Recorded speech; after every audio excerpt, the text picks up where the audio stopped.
నేను స్వయంగా స్వలింగ సంపర్కుడినని ప్రకటించుకున్నటువంటి వ్యక్తిని నెదర్లాండ్స్ ప్రజలు ఎన్నుకున్నారు. ఇప్పుడు ప్రధానమంత్రి అయ్యాడు.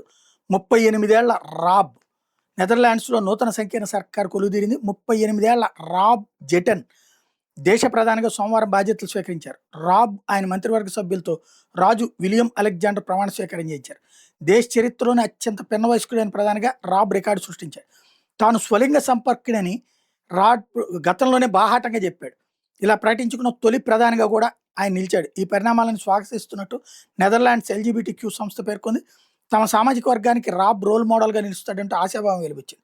ఆధునిక ప్రపంచ చరిత్రలో అత్యంత పిన్న వయస్కుడైన ప్రధానిగా రికార్డు సెబాస్టియన్ కుర్త్ పేరుతుంది. ఆయన 2017లో 32 ఏళ్ల వయసులోనే ఆస్ట్రియా ప్రధానిగా బాధ్యతలు చేపట్టారు. అంతకుముందు 1783లో విలియం పిట్ ద యంగర్ కేవలం 28 ఏళ్ల వయసులో గ్రేట్ బ్రిటన్ ప్రధాని అయ్యాడు. ఇప్పుడున్న ప్రెసిడెంట్లో అయితే కనుక 38 ఏళ్ళకే ప్రధాని అయింది ఈయన అనమాట.